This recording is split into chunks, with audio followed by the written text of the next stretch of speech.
नमस्कार दोस्तों, OCN network में आपका स्वागत है। मैं हूं ओमकार चौधरी।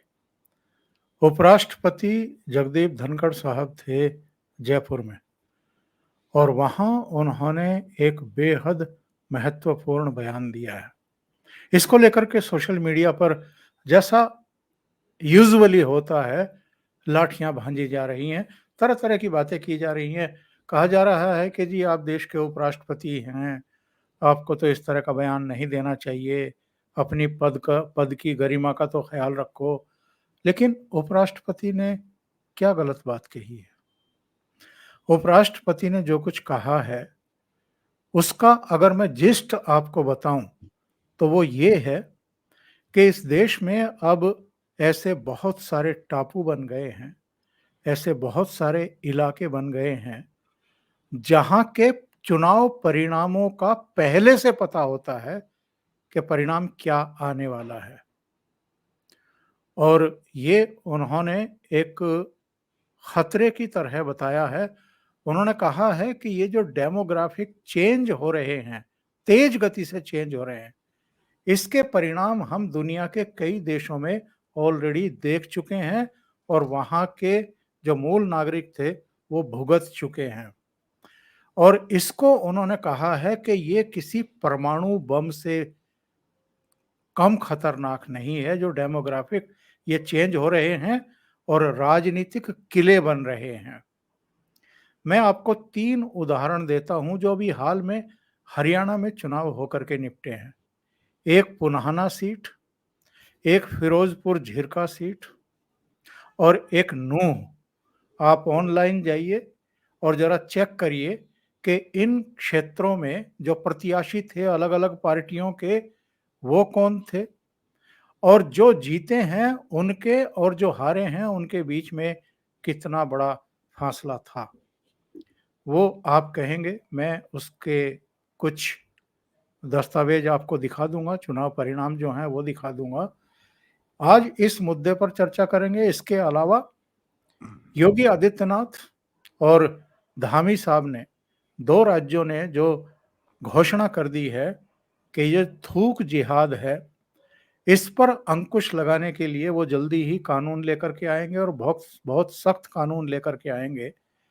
ऐसी हरकतों पर अब नकेल कसने का फैसला दोनों सरकारों ने कर लिया है और जो भी इस तरह की हरकतें करता हुआ पाया जाएगा, उसे सख्त से सख्त सजा दी जाएगी। इन 2 मुद्दों पर हम लोग आज चर्चा करेंगे और मेरे साथ सीधे जुड़ रहे हैं पटना से अभिषेक तिवारी, इसके बावजूद कि उनकी तबीयत थोड़ी गड़बड़ है, बुखार है। अभिषेक जी, बहुत स्वागत है आपका। नमस्कार। नमस्कार सर, प्रणाम, जय श्री राम। आपके सभी दर्शकों को प्रणाम, नमस्कार, जय श्री राम। और सर, आपका बुलावा है तो ऐसा नहीं है कि 15-20 मिनट के इम्पोर्टेंट, क्योंकि ये बहुत इम्पोर्टेंट सब्जेक्ट है और आवश्यक था इस पर जुड़ना।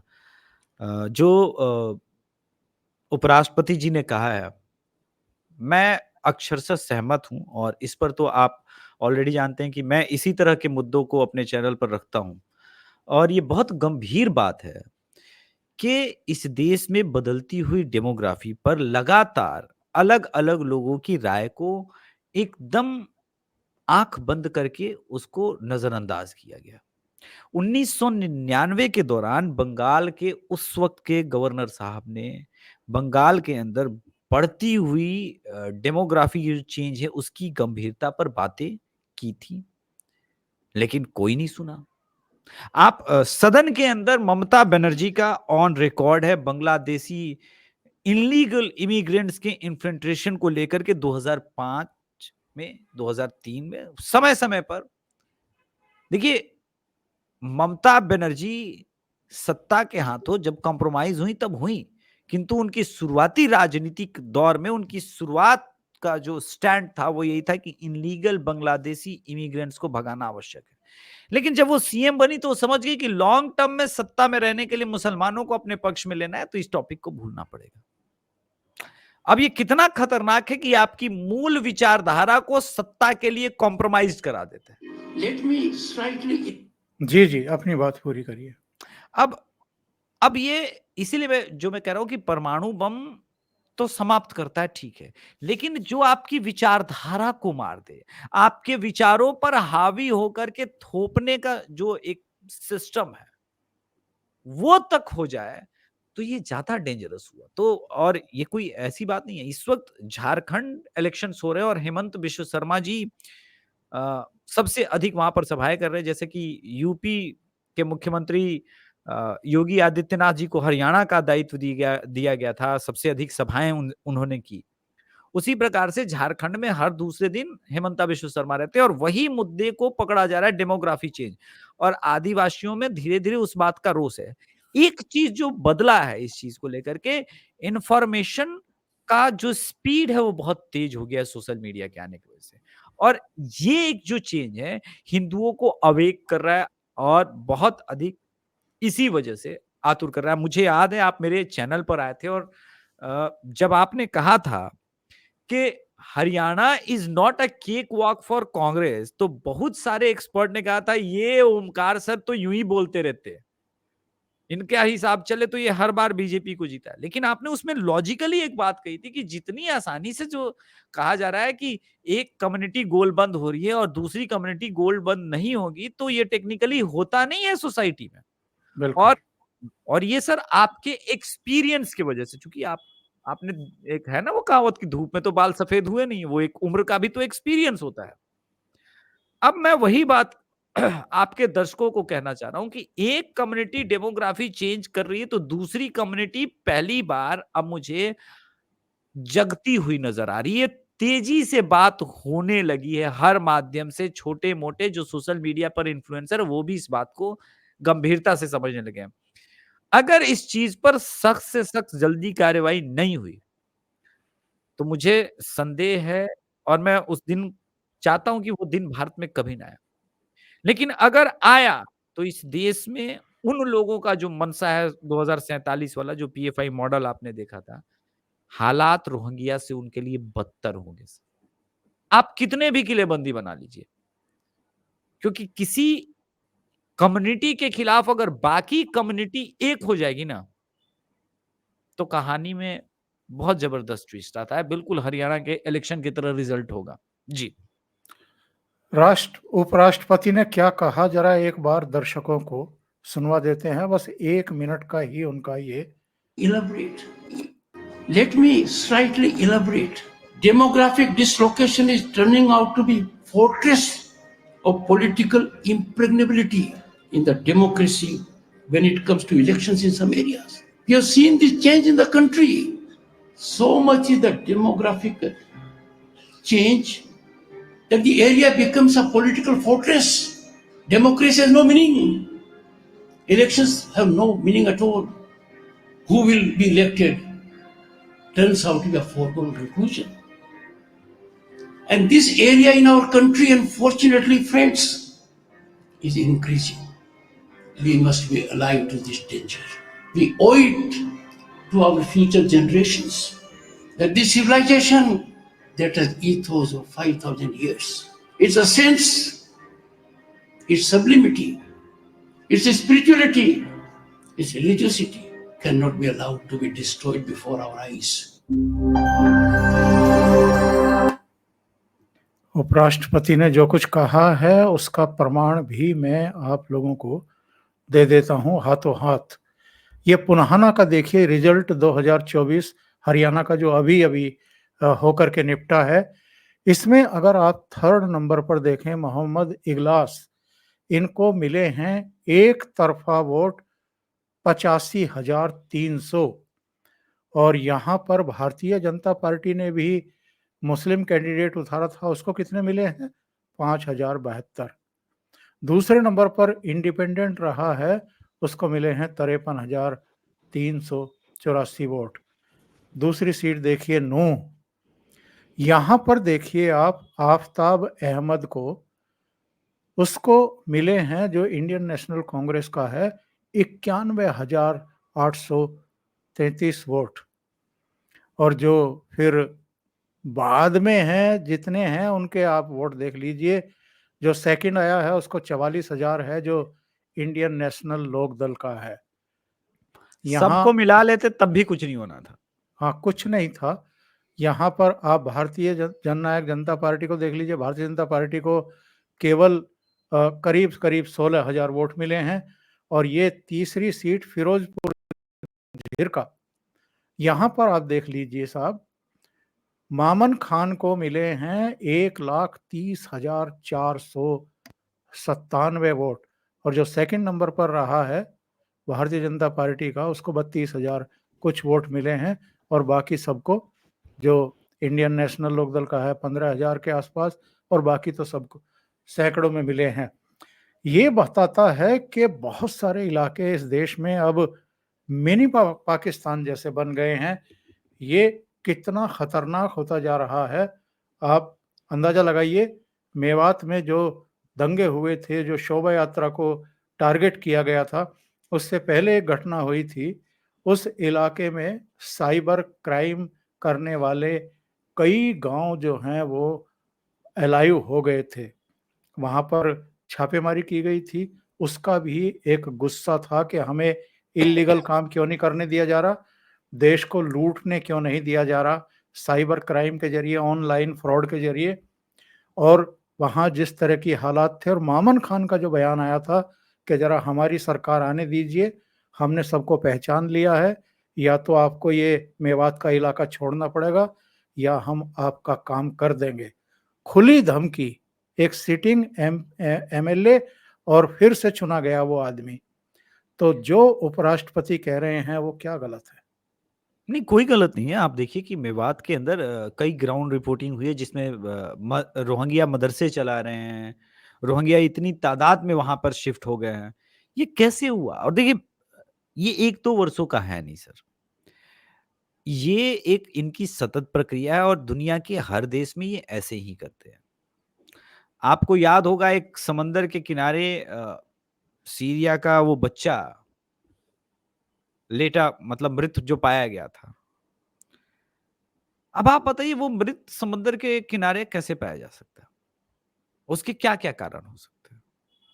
एक तो दुनिया भर में उसके नाम पर सिंपैथी हो जाए। ये लोग जिस प्रकार से अल्तकिया करते हैं, आपको उदाहरण देता हूँ। एक आएगा तो कहेगा कि हुजूर कोने में पड़ा रहूँगा, बस इजाज़त दे दीजिए रहने को, बस 2 गज़ ज़मीन। उसके बाद उसका अगला डिमांड होगा कि हुजूर आप ही हैं, लेकिन मैं मुसलमान हूँ, मुझे सजदा करने के लिए कम से कम थोड़ी-सी और जगह दीजिए। सजदा होगा तो फिर अपने आस-पास के लोगों को और बुलाएगा, बोलेगा देखो सजदे की भूमि, जनाब ये हमारे रिश्तेदार वगैरह हैं, रह लेंगे, थोड़ा बाल-बच्चे दुआ देंगे। आपने वो भी दे दी। अब वो बड़े होंगे तो मुखिया का इलेक्शन होगा, प्रमुख का।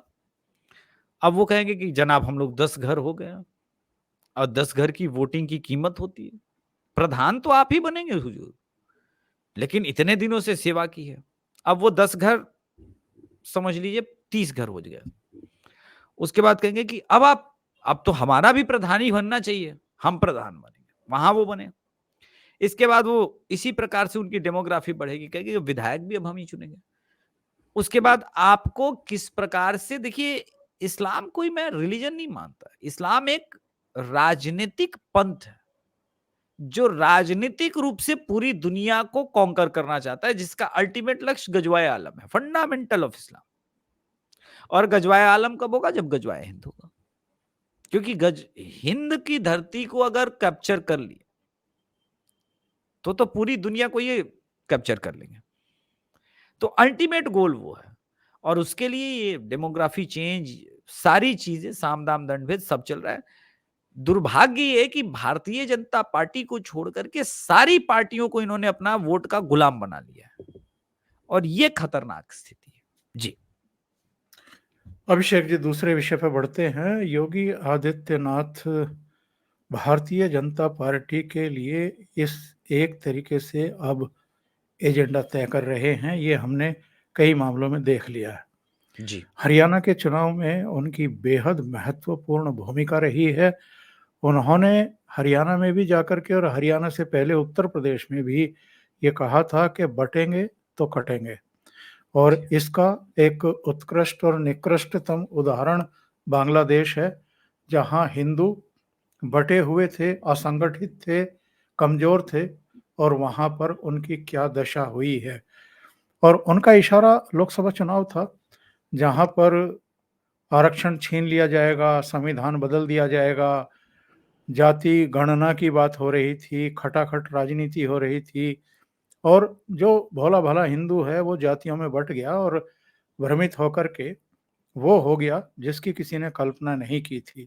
उसके बाद हमने देखा है कि ठाणे महाराष्ट्र में प्रधानमंत्री नरेंद्र मोदी ने उसी बात को थोड़ा और सधे हुए शब्दों में कहा कि बटेंगे तो उनकी महफ़िलें सजेंगी जो आपको बाँटना चाहते हैं।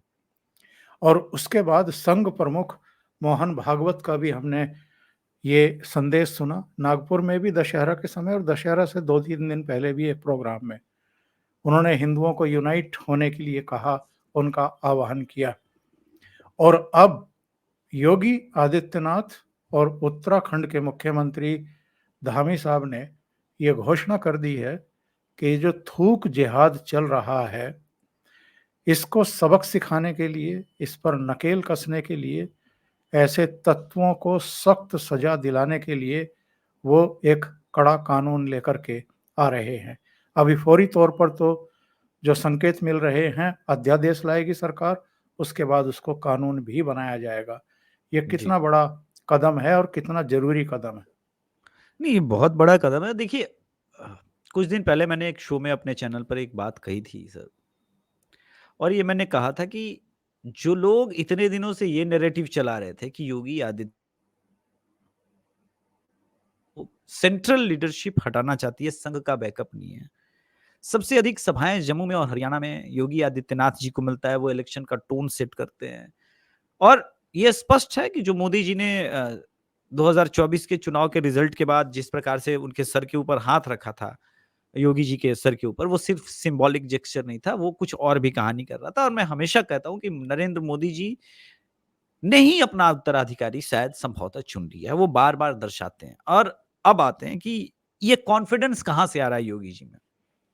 ऑब्वियस सी बात है, जब आपके सीनियर या फिर आपके आसपास के लोग आपको बैक करने लगेंगे कि नहीं नहीं आप करो, हम हैं आपके साथ, कोई दिक्कत नहीं है, हमारे प्रवक्ता, हमारा सोशल मीडिया टीम सब आप संभाल लेगा, आपको जो निर्णय लेना है लो। तो फिर इसी प्रकार के क्रिस्टल क्लियर डिसीजन दिखेंगे और इस प्रकार के डिसीजंस अब लेगी। और बीजेपी अब हार्ड लाइन पर आई है सर। देखिए क्यों बोल रहा हूं, क्योंकि अभी कुछ दिन पहले देवेंद्र फडणवीस जी ने वोट जी न्यूज के प्लेटफॉर्म पे थे, उन्होंने वोट जिहाद के ऊपर बात करनी शुरू कर दी। सबका साथ, सबका विकास और सबका विश्वास जीतने वाली पार्टी एकदम से शिफ्ट नहीं हो रही है सर।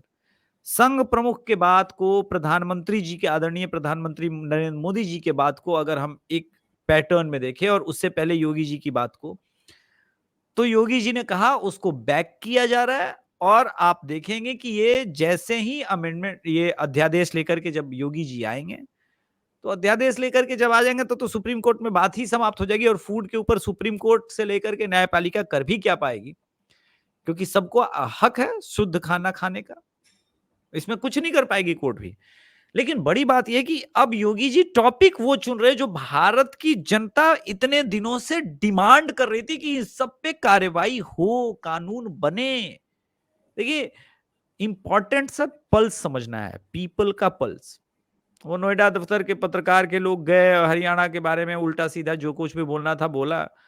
और आप मेरठ में रहते हुए, चूंकि आपने हरियाणा को सालों साल कवर किया, तो आप समझ रहे थे कि पॉलिटिक्स में ऐसा है नहीं वन साइडेड।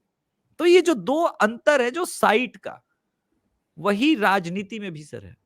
राहुल गांधी समझ नहीं पा रहे कि वो हिंदुओं को विभाजित तो करना चाहते हैं, लेकिन जिन सब्जेक्ट्स को ऑलरेडी योगी आदित्यनाथ जी पिक कर रहे हैं वो सीधे यूनाइट करेगी हिंदुओं को, क्योंकि ये आइडेंटिटी के साथ जुड़ा हुआ है, ये सोशल रिफॉर्म के साथ जुड़ा है, और सबसे बड़ी बात आपके एग्जिस्टेंस का मामला वो उठा रहे हैं। तो मुझे लग रहा है कि योगी आदित्यनाथ अब जो है जिस गति में है वो अनस्टॉपेबल है। और ये करीबन गलीबन गलीबन जो जिसको कहते हैं ना, तकरीबन तकरीबन जिसको कहते हैं, वो 2008-9 के मुझे मोदी दिख रहे हैं जो किसी समय में गुजरात में जिस स्पीड में थे, और उसी स्पीड से आप देखिए यूपी में भी वो रिफॉर्म कर रहे हैं। और मुझे कोई कारण नहीं नजर आता है कि वैसे तो ज्यादातर ये जो 10 की जगह 9 पर ही शायद संभवतः यूपी में बाईपोल हो रहा है, लेकिन ज्यादातर सीटों पे समाजवादी पार्टी की सरकार थी, जाएगी सर, आप देखिएगा। और मुझे तो लगता है कि उत्तराखंड और उत्तर प्रदेश में जो ये फैसले हो रहे हैं थूक जिहाद को लेकर के, और इससे पहले जो योगी जी ने बयान दिया, बटेंगे तो कटेंगे, इसका असर हम झारखंड में और महाराष्ट्र में भी देखेंगे। 100% सर। देखिए सबसे अधिक तो वक्फ बोर्ड को लेकर के आप देखेंगे। आपने नोटिस किया ओमकार सर, वक्फ बोर्ड के ऊपर कांग्रेस और पूरी अपोजिशन क्यों जेपीसी से चली गई? जब अश्विनी उपाध्याय जी, हरिशंकर जैन जी, आदरणीय विष्णु शंकर जैन जी, हरिशंकर जैन जी रख रहे थे वहां पे बातें और बता रहे थे इन इन लैंड्स को कैप्चर किया, तो मल्लिकार्जुन खड़गे वाला भी अभी निकला है कि उन्होंने भी वक्फ बोर्ड के ऊपर रखा है। एक्चुअली क्या है कि मुंबई कारपोरेट वर्ल्ड जो है वो दोनों पार्टियों को समझा चुका है। तो कांग्रेस सड़क पर विरोध करेगी, जेपीसी के अंदर विरोध नहीं करेगी, वो पास हो जाने देगी, आप देख लीजिएगा। और उससे उसका नैरेटिव मजबूत होगा कि भाई मुसलमानों हम क्या करें, हम तो तुम्हारे लिए लड़े लेकिन हमारे पास शक्ति ही कहाँ थी, हम जेपीसी में टिक ही नहीं पाते, वहां तो भी एनडीए आराम से अपना करा गई, तो अब करा गई तो करा गई, अब क्या कर सकते हैं, सदन में हम वॉकआउट कर जाएंगे तो वैसे भी बिल आराम से दोनों तरफ पास हो जाना है, कोई दिक्कत होनी नहीं है, ऐसा ही है। और वॉकआउट क्या करेंगे विरोध के नाम पर, तो कर लीजिए, कुछ होना है नहीं, ये बिल आएगा। और महाराष्ट्र चुनाव में सर ये जो योगी जी कर रहे हैं यही यूनाइट करेगा सर, एकदम से शिफ्ट बदल दिया है बीजेपी ने, और आवश्यक था बीजेपी को भी एग्रेसिव होना, क्योंकि कई हिंदुओं को लग रहा था कि बीजेपी थोड़ी स्लो डाउन हो गई है, तो अब जो हो रहा है सब सही हो रहा है जी। बहुत बहुत धन्यवाद अभिषेक जी, आप अपने स्वास्थ्य का ध्यान रखें जी और जुड़ने के लिए, ओशियन नेटवर्क के लिए समय निकालने के लिए, कई महत्वपूर्ण मुद्दों पर चर्चा करने के लिए बहुत बहुत धन्यवाद आपका। बहुत नमस्कार। नमस्कार सर, जय श्री राम। जय श्री राम।